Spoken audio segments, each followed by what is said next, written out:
was a beautiful-looking filly. You did stress on her as she went to the gate. She's a big lump of Rory's Jester. You know, it just took my eye, Dan, and look, when you see a head-on shot, as I say, how important it is for two-year-olds. If you can get on that rail, it'll be interesting to see the eye in the sky shot of that, because here's at the start here now. You can see the 1, 2, 3, 4, 5 or 6 come to the inside. The others go to the outside. They race pretty true. But on a two-year-old, if you can get that fence, it's a great guiding. Peter Hayes is the trainer of Cannon Song, a first starter by Rory's Jester, and surprisingly, they're at sort of the odds bracket we don't often see of a Peter Hayes trained horse, Pete. Yes, exactly right, Dan, and Pete is pleased that he's won the first, because he nearly had to buy a new hat then. It nearly blew away. But that was a good performance by that filly. Yeah, great performance, yeah. Inside, outside, I don't know. You know, it's a bit of a raffle, isn't it? Yeah, I mean, she is a very good class filly, this, and we went into the race very confident, apart from the inside-outside bias. I don't know, you know, maybe she's just that much better than him, I don't know. But anyway, very pleasing. Did you have any idea? Obviously, you walked the track or had someone walk the track, and what was your opinion? Well, we just thought that perhaps there'd been a little more water put on the outside than the inside today.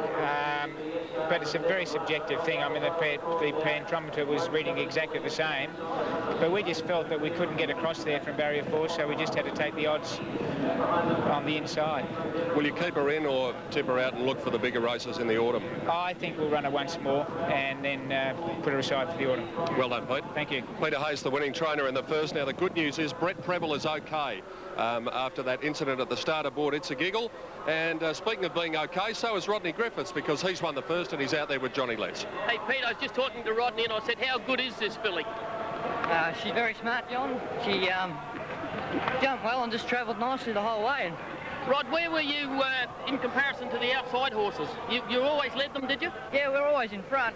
I was outside Greg all early and got to about the 400. I looked across and I said to Greg, geez, hope we haven't gone too hard, matey. You know? But she travelled nice and she's going to be a nice filly in the autumn, John. And yes, Rod, and that was your plans before the race, to stick to the inner? Yeah, well...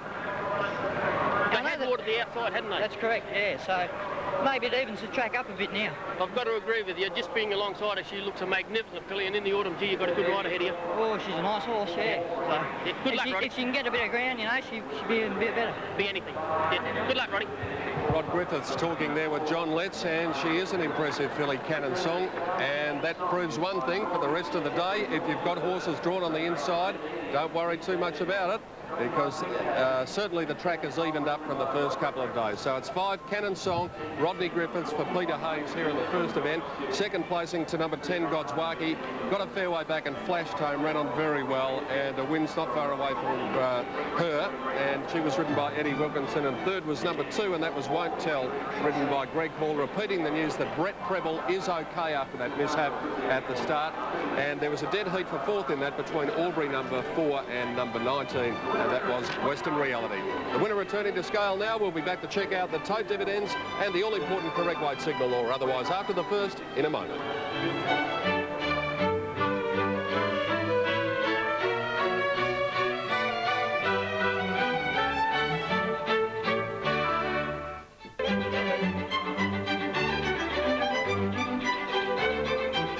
So after the first event, the numbers there 5, 10 and 2. Cannon Song the winner, second place getter Godswaki, and third was Won't Tell. A length and a quarter the winning margin, 3/4 of a length between second and third. Time for the journey 58.9 seconds, and the winner of course coming down the inside rail. And there is the winner after the first. Nice filly, Cannon Song, and she will probably win more. Now we're just standing by for the weight signal. It is there after the betting announcement was made. The weight signal has been given, so correct weight there after the first event for the numbers 5, 10 and 2. And we'll bring you the dividends in just a moment. And in fact we have them now, so here's Dan. Peter, Cannon Song, $29.60 and $6.60. 10 Godswaki, $2.40, and number 2 Won't Tell, $3.90.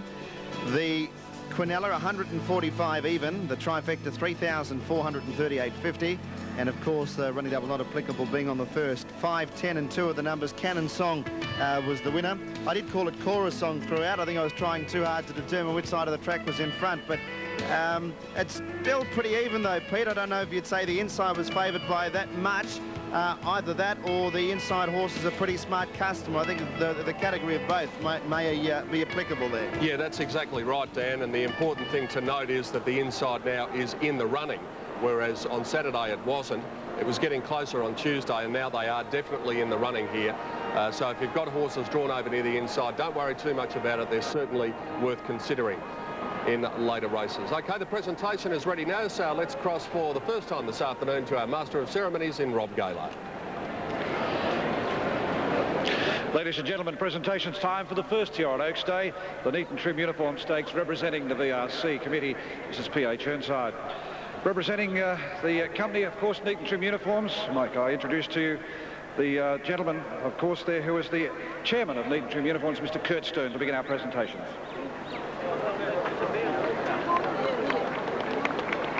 Distinguished guests, fellow racegoers, on behalf of my company, Neat and Trim Uniforms, I'm delighted to once again be involved as a sponsor this Oaks Day.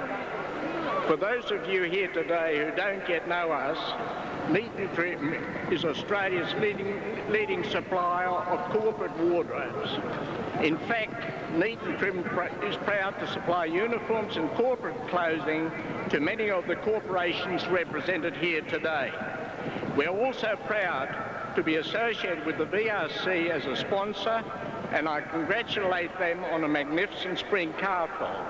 I'm delighted to present this trophy to Graham Bignell and his horse Cannon Song, the winner of today's race, the Neat and Trim Uniform Stakes. Thank you very much. Okay, there's the presentations for race 1, off and running with a horse at very good odds. The next is the Sutcliffe Stakes at 12:45 over 1,800 metres.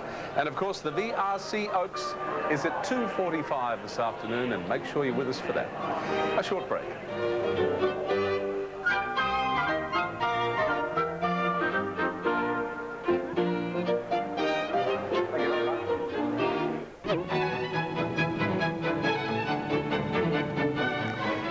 On Oaks Day, all very fashionable, all very beautiful, and a good time being had by all, as you can see. And of course, Lynn Talbot will bring you all of the fashions a little bit later on.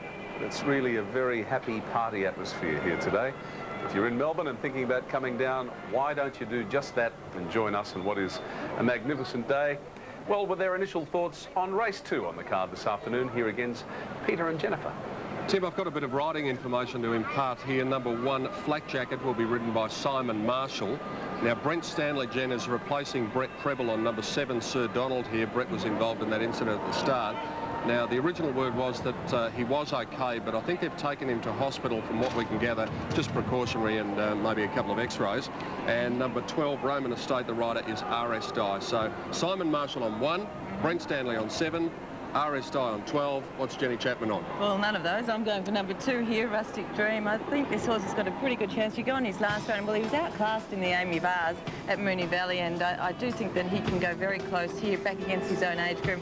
From number 8, Whisperous, he got shuffled back at Geelong. He should be running on strongly. Number 1, Flak Jacket. He's a leader. He should be in the firing line for quite some time. I've gone for Young Blood, and from the other 2 boys, Richard Friedman and John Letts, they've gone for Flak Jacket. Let's see what tote punters have made of the early going in race 2, the Sutcliffe Stakes. Flak Jacket, $5.50, Peter. Rustic Dream, $5.30. Young Blood is the early favourite, $4. Kings of Far, Bye Bye Buster, Berkhamstad, Sir Donald well in the market, $4.90. Whisperous at 31, Blending 28, Our Tristram, Exceptional Ruler at good value, Roman Estate 14.30, and Ariadonte at $180 will be the rank outsider of the field for race 2. So Youngblood has come up the favourite here on the tote for the second, my selection, but Jen's looking elsewhere for her picks in race 2, the Sutcliffe Stakes. Time to commence at 12:45. Tim will be back to take a look at the runners in the mounting yard shortly before starting time. Where are you going, Jen? Oh, sorry, I was just having a look around. Looking at Jen's having a look around, so we'll let her, Jen. Well, all gets very relaxed. Jenny's just going for a wander. Probably seen a mate in the crowd. This year, many of our crew and guests are staying at the magnificent Sofitel Hotel, right in the heart of Melbourne, at the top end of Collins Street. And here's some pictures of it. It's really lovely. A A real part of Melbourne it is, and there's the Cafe La, the view from out that window at breakfast time or at night time. In fact, we were there for dinner last night. It's just stunning, and that's what you see. It's just a beautiful hotel, and they look after us absolutely superbly. As you can appreciate, you know, this time of the year, the city of Melbourne is absolutely chock-a-block with visitors from interstate, overseas, and everyone is working very, very, very hard. And there's Flemington on Oaks Day, and we'll take a break and come back and rejoin you very soon.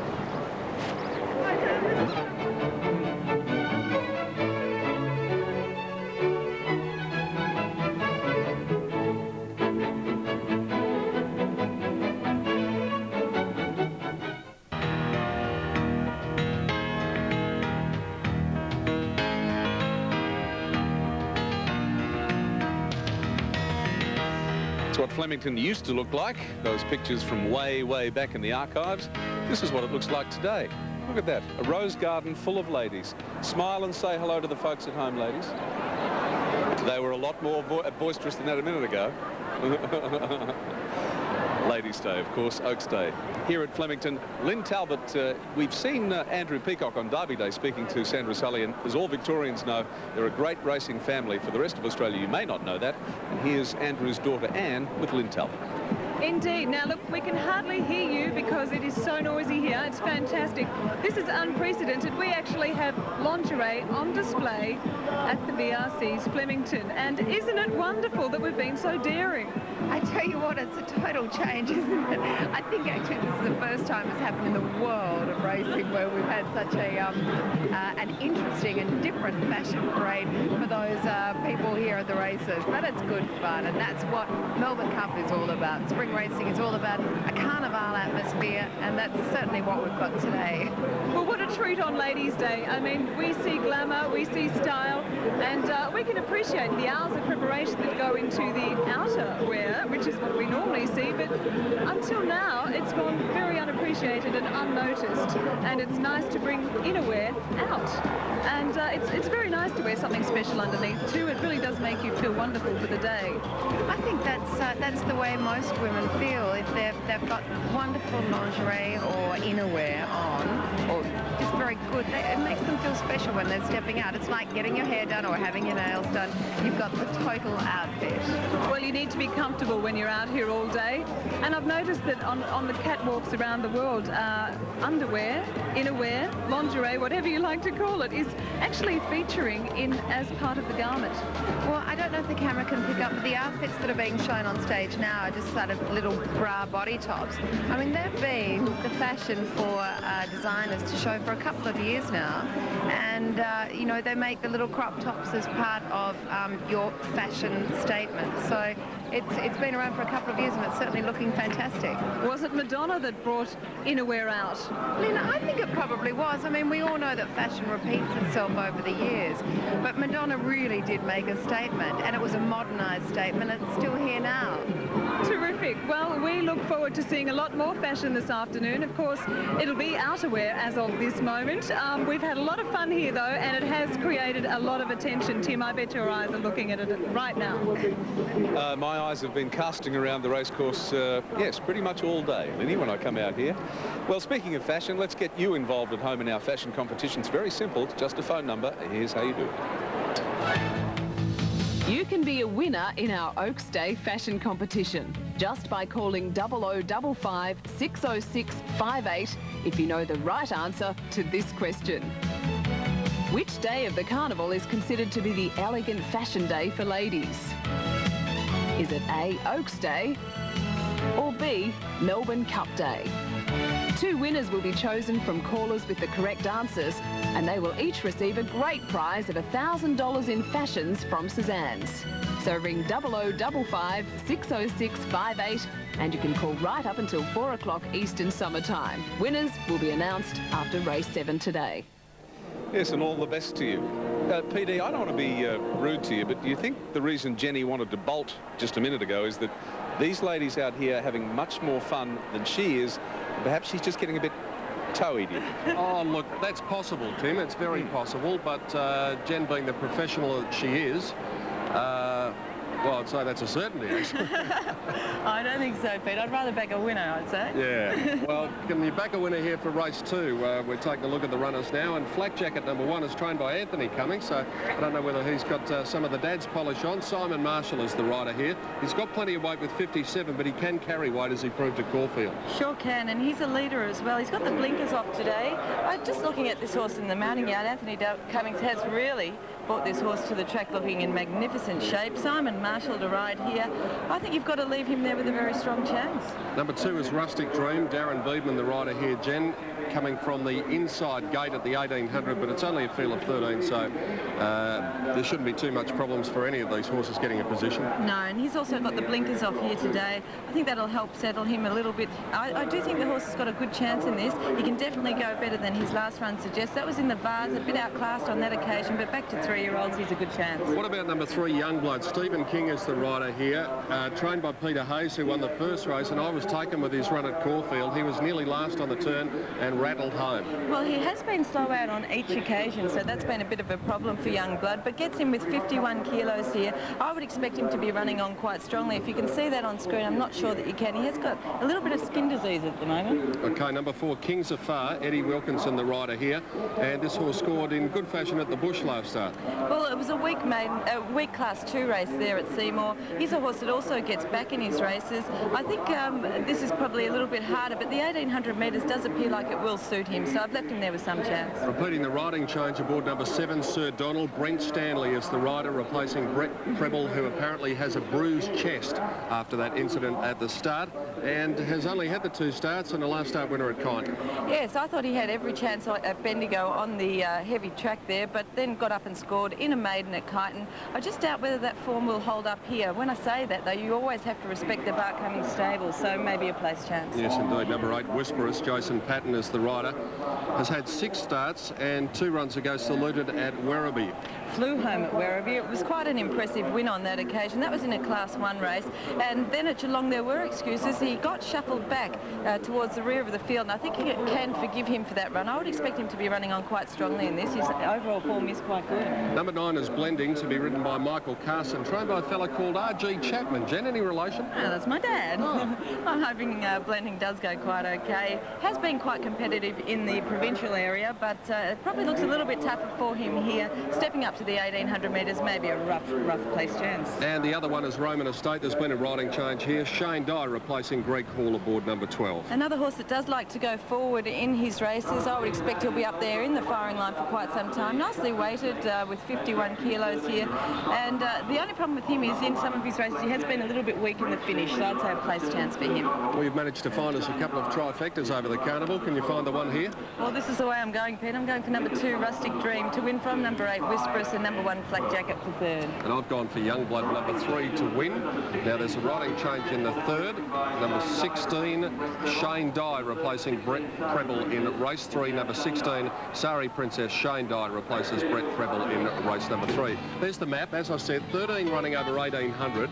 They've got about 400 to the bend, and in a field of 13 you would expect that most of them would have a posse, and they need to, because they turn for about 950 metres before they come into the straight. 450 is approximately the run home here for race 2. They're on their way to the gates. We'll take a break. Be back with the Sutcliffe Stakes on this glorious Oaks Day in just a moment.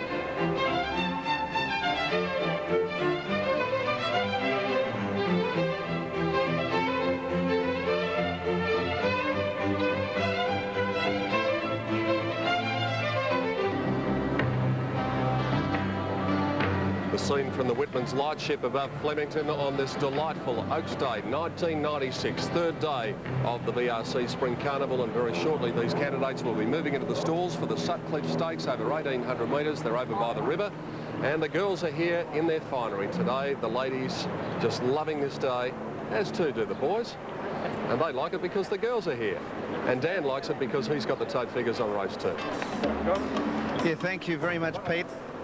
The pretty open race, but the top 3 are the main 3, Flak Jacket, Rustic Dream and Youngblood. There's very little separating the 3 of them, on track and on the tote for that matter. Kings of Far at $10.10. Sir Donald has been very easy on the track at $6.50, 1 of 2 from the Cummings camp.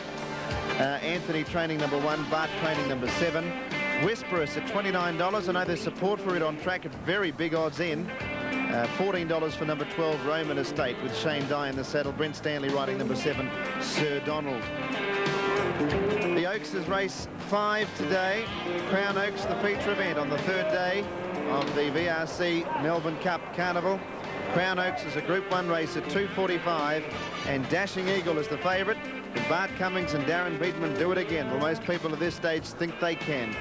Denendry, also from the Cummings camp, $7.10. Tambor at $6. Karma Biting, $5.40. Angel's Image, Fairway Lass are at numbers 8 and 9. And on the second page, most of them are outsiders. My Bright here, Pray for Rain at good odds. It ran a nice race in the Wakeful on Saturday. And the bottom one is Order at $66. So the early favourite, Pete, for the Oaks is the number 1 saddlecloth horse, Dashing Eagle. OK, Dan, well, they're moving in quickly here, so we can go to Tim Gossage in the betting ring. The top 3, the ones here, Timothy? Absolutely, Peter, as Dan said. Flak Jacket, Rustic Dream, Young Blood, each way specking for Whisperous, about halved its each way quote. It's much shorter in the ring than it is on the tote. And late money for number 12, Roman Estate. Well, as the last few move in, Roy Higgins is with me. What did you make of this, Roy? I think it just came around the top 4 in this, Peter. I went for the 4, Kings of Far. I thought this horse looked very well. He's a young horse on the up. The top 3, I went 2, 1, 3. So overall, I went 4, 2, 1 and 3, the top 4 in this race. Line taking good shape as we return to Dan Malicki and Gary Willis. Last one going up, Gary? Yes, I like number 7, Sir Donald. As the Bart Cummings polish. 1,800 metres Sutcliffe Stakes, a listed race, 50,000 in prize money. Light on. There they go. They're racing now. Berkhamsted and Sir Donald out the back in the early part, blending one of the first to jump away with Roman Estate. Bye Bye Buster, Flak Jacket, and going up wider on the track, also Young Blood. Not a lot of speed on after going a couple of 100 metres. A few of these horses are finding it difficult to settle down. Berkhamsted was allowed to drift back, so was Exceptional Ruler. And at the tail early was Whisperous. About 1,400 to go, blending just in front. Going up to second, Roman Estate, a length away third, Flak Jacket. And Rustic Dream fourth, the rails. About 3/4 of a length away in fifth spot, Bye Bye Buster. Then Ariodante, a half behind it. As they run along the 1,200 metres mark was Kings of Far. Then Sir Donald, about a length to Our Tristram, a half to Young Blood, 2 lengths away then to Berkhamsted, which is now back to third last. Exceptional Ruler on its outside, and 1.5 to Whisperous. The pace is a bit more keen at the 900, and Blending was able to stride away with a 1.5 break on Roman Estate. Flak Jacket is up running third, about 3 lengths from this leader. 1 length behind Flak Jacket was running fourth, Rustic Dream. Going up on its outside, Bye Bye Buster. Then came Sir Donald, Exceptional Ruler. Further back than a Young Blood is back about third last before the turn. Whisperer starting to make a run, and well back was Kings of Far. Ariodante ridden along as they turned for home, and back at the tail Berkhamsted without Tristram. 450 to go. Roman Estate ranges alongside Blending, which is put under pressure. Flak Jacket joining in quickly, a 1.5 to Rustic Dream, pulled to the outside and running on, and then Kings of Far, Bye Bye Buster. Flak Jacket coming out of the 200, drew a length in front, trying to rally at it was Rustic Dream. It's Flak Jacket, a 1.5 in front of Rustic Dream. He's holding it for the moment, and then came Roman Estate, but Flak Jacket's going to be too strong again. Flak Jacket wins, a 1.5 to Rustic Dream. Roman Estate has run third. They streeted the others. A long break then to Kings of Far, Whisperous, Our Tristram, Berkhamsted. Young Blood never got into the race. They were followed by Blending, Bye Bye Buster, Exceptional Ruler, and Sir Donald second last, Ariodante at the tail of the field. Well, Simon Marshall did his best there, Dan. Early on, I thought he was going to get trapped a bit wide, but he was able to get Flak Jacket to come back underneath him. Beautiful lands this boy's got, and the horse just relaxed for him. Had a lovely run. He had Stephen King pocketed on the corner, but he was able to sort of work out. And then Darren Beeman rode his run on Rustic Dream, but Flak Jacket went to the line with a little bit up his sleeve. Here he is here. Simon just asking him for a bit of an effort here. One on the outside's Rustic Dream, ridden by Darren Beedman. But Flak Jacket, he just sort of pulls out that little bit extra. He'd had a lovely run in the race. So had Rustic Dream. And the one on the fence is Shane Dye's mount. And that was... Roman Estate. Roman Estate, sorry. But Flak Jacket, all the honours were with him. 148.9, so they were able to quicken up. The first 300 metres they dawdled, bit of checking, but the last 1,400 was running a fairly solid clip. and Flak Jacket trained by Anthony Cummings. Well, may have been in the shadow a bit of his dad, but I'm sure it'll be a very proud son this week, and he's got a bit of the glory himself with Flak Jacket on Oaks Day, Pete. Yes, Dan, it hasn't been a bad week, all things considered, for the Cummings family. Things are on the improve. He's a good horse, that fellow, and it was a lovely ride too. Yeah, settling very well. He got a bit set up with the crowd being so close and so loud at the Valley the other day, and Fraser's more like the win and the form that he showed at Caulfield. What about the trip today, the 1800? Was that any concern to you at all? Oh, I suppose it had to be some. He's a couple of chances he had at 2,000 metres. He's not been strong enough in the finish. We took the blinkers off today, and Simon had him nice and relaxed in behind the pace. So, after they got about a furlong and a half, he's always likely to get the ground. They talk about good hands on a jockey, and I think we just saw a good example of that. He just put him to sleep, didn't he? Really did. He's a great rider, but he doesn't get more opportunities with his weight. How were the celebrations the other night? Oh, very good. I don't think they're finished yet. Good on you, mate. Well done. Thank you. Anthony Cummings, the winning trainer with Flak Jacket here, an impressive performance. Second place in going to Rustic Dream number 2, and third was number 12, and that was Roman Estate. So 1, 2 and 12, the placings here. And as Gary Willett said, that was a perfect ride. And let's go out and talk to Simon Marshall with Johnny Letts. Yes, Simon, you had a lovely run all the way. You drew halfway out through the field. Yeah, Johnny, we drew out, to the outer side, but we got a nice little bit of speed early. We ended up getting a sit, one in, one back, and enjoyed a beautiful run by there. Simon, I'd say the punters that were on you when you'd gone too far along have been very, very happy. He seemed to relax better without the blinkers. He did, John. He's a nice horse in the making, this horse. He's a premature individual at the moment. He gets over a little bit of ground. He ran this race right out today. Carried a nice bit of weight, but he's a horse on the improve and on the way up. And another Simon Marshall, great ride and beautiful hands on the horse, Simon. He went to sleep under you, and I'd say all the way through the race you're pretty confident. Oh, John, we love singing a little song to him to get him to relax, but tell you what, mate, we'll never stop love winning too. No, and people love you too, Simon, and you're a great rider. Congratulations, mate. As Jeff Fennick says, mate, we love you all. Good on you, Simon. Simon Marshall there talking to Johnny Letts, and that might have been the same song he was singing to Flak Jacket as he sang to Durbridge when he won an Australian Cup here. He used to love singing a song around the 2,000 metre course to Durbridge. Well, he would have had to sing a bit quicker because the race was a little shorter, but that man is a wonderful jockey. We saw that last year after all the battles he'd had with weight when he rode Auntie Mary to a comeback victory, and since then he's taken all before him. He's won 3 Group 1 races so far this spring, and he is a wonderful rider. Simon Marshall bringing Flak Jacket back for Anthony Cummings after the running of the second event, 1, 2 and 12. The time 1:48.9, and as we survey this beautiful scene at Flemington, we'll take a break and be back with the weight signal and the dividends on the Sutcliffe Stakes.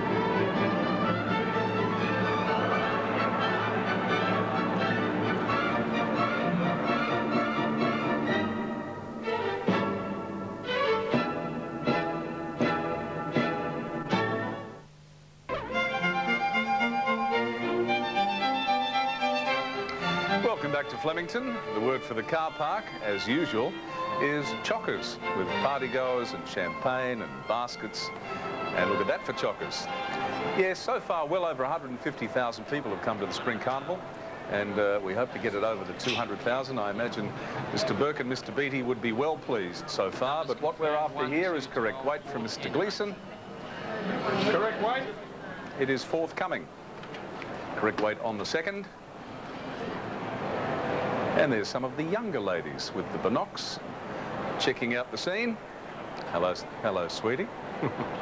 Dividend time. Here's Danny Miller. Thanks, Tim. One Flak Jacket, $4.10 for the win and $1.70 the place. $1.70 for Rustic Dream and Roman Estate, $3.70. Quinella, $6.80. The trifecta, $189.50. Running double, $134.20. The margins a length and a half by a length and a quarter. The time 1:48.9. Fourth, number 4, Kings Afar, and fifth was number 10, which was Our Tristram. But two of the favourites fighting out the finish of race 2 at Flemington. The placings 1, 2, 12. Tardan, Rob Gaylard is ready too. Presentations, race 2. Thank you very much, ladies and gentlemen. Sutcliffe Stakes presentation time, and representing the VRC, Mr. Rod Fitzroy. To make our presentation, would you please welcome Mr. Jeff Sutcliffe, Managing Director of Sutcliffe Interiors. Thanks, Rob. Chairman, committee of the VRC, Flemington. Well, we're here. What a beautiful race course and what a beautiful day. It just feels fantastic to be here. This is Australians at their best. Sutcliffe Interiors continues to sponsor this race because we feel we're Sutcliffe Interiors office furniture, we're at our best-selling furniture. And it feels fantastic. Thank you. And I'm sure the owners of the winner today also feel fantastic, maybe better than us, because their trophy is